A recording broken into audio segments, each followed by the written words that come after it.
Halo sahabat, kembali lagi di channel Novel Audio. Jadi langsung saja saya akan kembali melanjutkan cerita Suami Mudaku episode 3. Halo Sar. Miss Bella sudah bangun dari tidurnya. Antarkan makanan kepadanya dan jaga dia terus, jangan biarkan dia pergi. Baik Sir. Lukas meletakkan smartphone-nya di atas tempat tidur dan mulai memakai seragam sekolahnya. Merapikan kembali seragamnya, kemudian melihat penampilannya di cermin. Setelah itu, ia mengambil tasnya untuk berangkat ke sekolah. Good morning, Daddy. Sapa Tiara mencium pipi Edison yang sedang mengunyah roti sambil membaca koran. Good morning, girl. Edison melihat anak perempuannya yang sudah berpakaian rapi untuk ke sekolah. Di mana Lukas? Tanya Edison. Tiara mengangkat bahunya dan sibuk memakan sarapan paginya. Lukas baru saja turun dari kamarnya dan melihat dedinya yang menyebut namanya. Langsung saja ia menghampiri meja makan untuk sarapan. Gumam Lukas dari arah belakang. Sontak saja Diego kaget dan mengelus dadanya melihat kehadiran anak pertamanya yang tiba-tiba. Kau membuat Dedi kaget, ucap Edison yang melihat Lukas sudah berada di sebelahnya mengoleskan rotinya. Kau kemana semalaman, Lukas? Tanya Edison sambil menyeruput tehnya. Teman-teman mengajakku pergi, ucap Lukas sambil memakan rotinya. Kau bersama Cat? Tanya Edison. Gumam Lukas. Suasana hening beberapa menit. Tiara sibuk memakan rotinya, begitu juga Lukas yang sibuk mengunyah. Bersikaplah baik kepada Cat. Kau dan dia sudah bertunangan, Lukas, ucap Diego. Lukas langsung meletakkan rotinya. Nafsunya benar-benar hilang seketika melihat sang Dedi yang menyebut nama Cat. Aku tidak menyukainya, Dad. Lukas berucap dingin menatap Edison. Aku juga, Dedi. Dia sangat manja dan tidak enak untuk diajak menonton drama, ucap Tiara sambil meminum susunya. Hah? Tapi kalian sudah bertunangan, Lukas. Cobalah untuk membuka hati untuknya, ucap Diego menunjukkan raut lelahnya. Lukas terdiam, berusaha tenang dan tidak menimbulkan keributan di pagi hari. Aku pergi, Dad. Lukas bangkit dari duduknya. Ia telah selesai dengan sarapannya. Tiara juga tampak mengikuti saudara laki-lakinya yang memilih selesai sarapan. Lukas melihat dedinya dan membungkuk. Setelah itu, ia pergi tanpa mengucapkan apa-apa. Tiara, pergi dulu, Dedi. Tiara langsung memeluk Diego dan kemudian pergi menyusul Lukas untuk pergi bersama. Diego hanya menghela napasnya. Keluarganya menjadi benar-benar tak berbentuk semenjak istrinya pergi karena sebuah kecelakaan mobil. Karena kejadian inilah yang membuat Lukas tidak bisa menerima semua keadaan. Diego juga menjadi jarang pulang ke rumah dan terus melakukan perjalanan keluar kota untuk menghindari pulang. Diego takut akan semua kenangan di rumah yang mengingatkannya kepada istrinya. Semuanya benar-benar tak lagi sama. Diego dan Lukas benar-benar kehilangan sosok yang berharga. Namun mereka tetap menutupinya satu sama lain agar Tiara tidak sedih melihat keluarganya yang sudah berbeda. Lisa, kau bisa lihat kami sekarang tanpamu. Aku harus bagaimana menghadapi semua ini? Edison bermonolog sendiri, seakan-akan istrinya berada di sampingnya. Setelah mengantar Tiara, Lukas baru bisa menuju sekolahnya. Ya, Lukas dan Tiara bersekolah di sekolah yang berbeda. Dedinya sengaja menyekolahkan mereka berbeda tempat agar Tiara tidak manja kepada Lukas. Namun sungguh, Tiara bukanlah cewek manja, malah kebalikannya. Tiara adalah sosok adik yang sangat tangguh di mata Lukas. Dedinya saja terlalu berlebihan terhadap mereka. Lukas memarkirkan mobil mewahnya, lalu membuka pintu dan keluar dari mobil mahal tersebut. Semua orang menatap Lukas dengan pandangan yang berbeda-beda. Para wanita menatapnya dengan tatapan memuja. Berbeda dengan para laki-laki, ada yang menatapnya iri dan kagum. Lukas tak peduli tatapan dari mereka. Ia memilih berjalan menuju kelasnya dengan cepat. Namun, langkahnya terhenti melihat Kate berjalan mendekati Lukas. Sampai di depan Lukas, Kate melipat tangannya di dada. Semua siswa tanpa memperhatikan Lukas dan Kate. "Kau meninggalkanku semalam, Lukas," ucap Kate dengan dua orang wanita di belakangnya. Lukas memandang Kate dengan malas dan lebih memilih untuk melewatinya begitu saja. Kate mengepalkan tangannya melihat perilaku Lukas yang selalu mengabaikannya. Tampak beberapa siswa yang berbisik mengenai dirinya yang diabaikan oleh Lukas, dan ada yang secara langsung menertawakan Kate yang mencoba menggoda Lukas. Padahal Kate merupakan tunangan Lukas, namun Lukas tak pernah mengakuinya.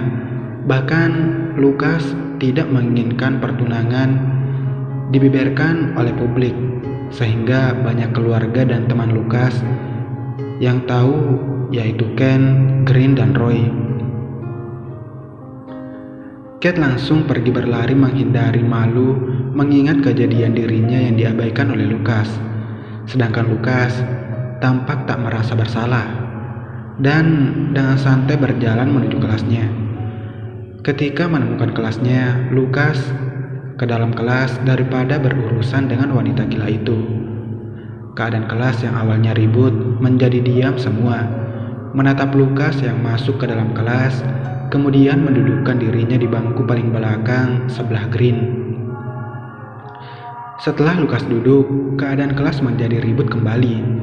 Para wanita tampak berbisik memuji wajah rupawan Lukas yang semakin hari semakin tampan. Sedangkan orang yang diceritakan tampak tak peduli. Roy yang duduk di depan Lukas langsung memutar kursinya menghadap Lukas. "Lukas, kenapa kau pulang seenaknya semalam?" tanya Roy melipat tangannya di depan dada. Aku mengantuk," jawab Lukas tanpa menatap Roy dan malah sibuk mengambil smartphone-nya. "Aku tidak percaya alasanmu, Lukas." Roy melihat Lukas dengan tatapan penuh selidik, sedangkan Green meletakkan smartphone-nya dan mulai tertarik dengan percakapan Roy dan Lukas. Gumam Lukas tak peduli. Jawaban Lukas yang aneh membuat Roy menjadi gemas dan bertambah penasaran mengenai Lukas. Roy tahu Lukas merupakan sosok yang dingin dan tak ingin diganggu. Beruntungnya, Roy, Green bisa mendekati Lukas. Jika ditanya Ken, malah di antara mereka bertiga, Lukas pasti lebih banyak mengeluarkan isi hatinya bersama Ken, karena Ken lebih lama mengenal Lukas daripada Roy dan Green. "Kau bilang kau punya urusan? Apa kau semalam berurusan dengan seorang gadis?" goda Roy. Lukas melihat Roy dengan tatapan dingin dan datar. "Tidak," jawab Lukas. "Aku hanya menebak saja." Roy melihat ke arah Green yang tersenyum misterius. "Dia tidak berurusan dengan seorang gadis," ucap Green yang membuat Roy dan Lukas menatap bingung Green. "Lalu dengan siapa?" tanya Roy penasaran. "Lukas berurusan dengan seorang lelaki tua berkepala botak," ucap Green yang langsung membuat Roy tertawa terbahak-bahak.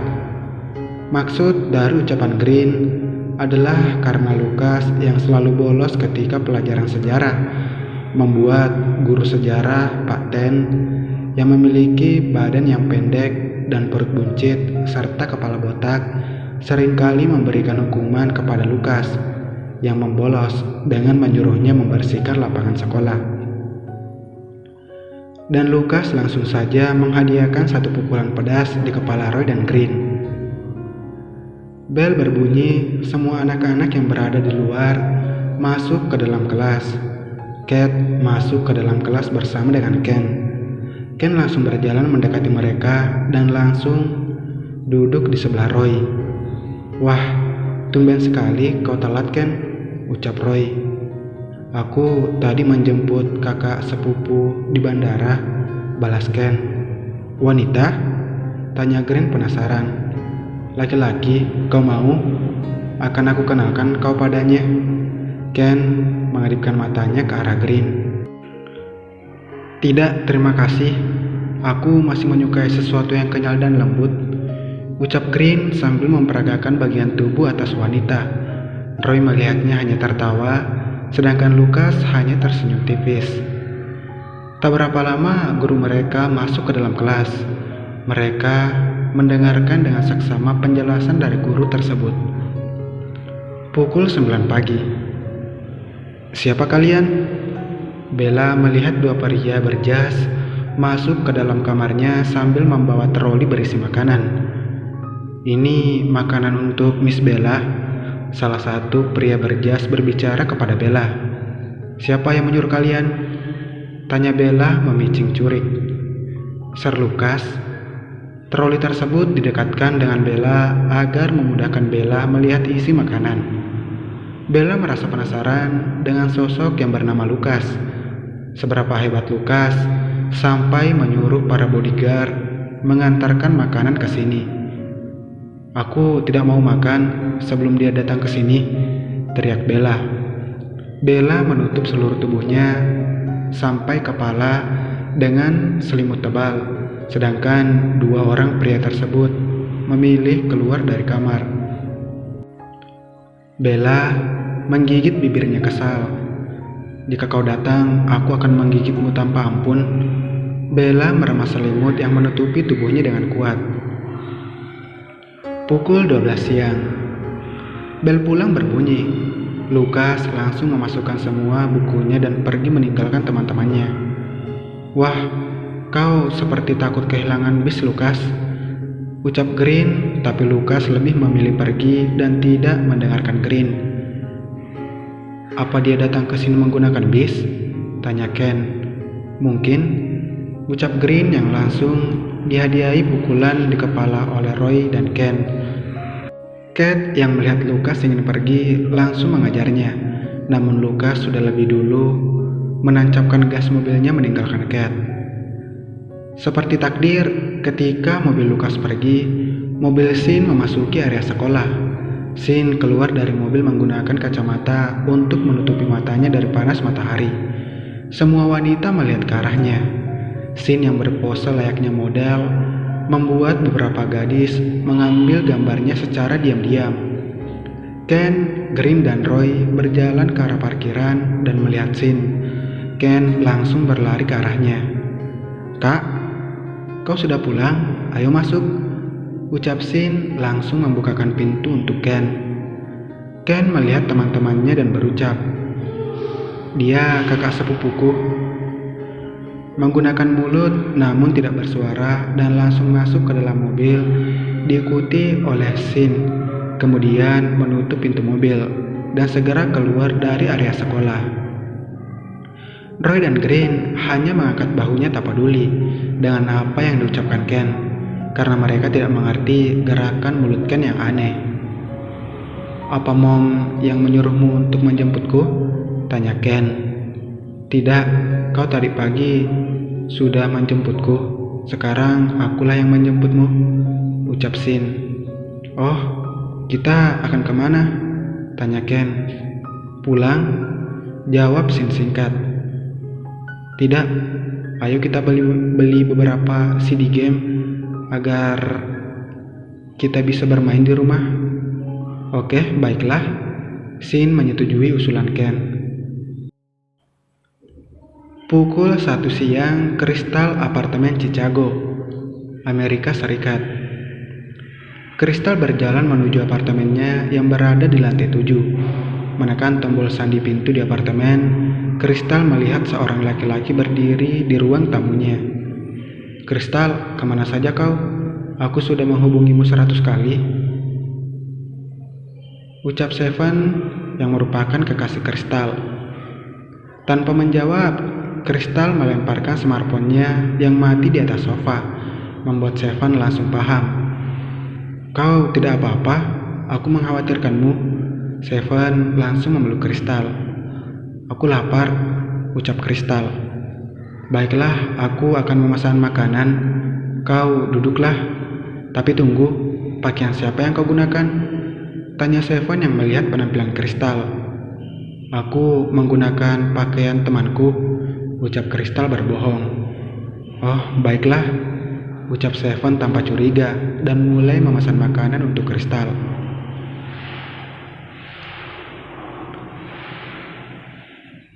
Palmer Edison Hotel, Chicago, Amerika Serikat. Lukas mempercepat langkah kakinya di lorong hotel. Ia tak sabar bertemu Bella. Lukas sudah mengganti bajunya dengan pakaian biasa. Terlihat dua bodyguardnya berjaga di pintu kamar Bella. Kedua bodyguard yang melihat Lukas langsung menunduk. "Bagaimana?" tanya Lukas. "Miss Bella tidak ingin makan sebelum Anda datang, Sir," ucap sang bodyguard.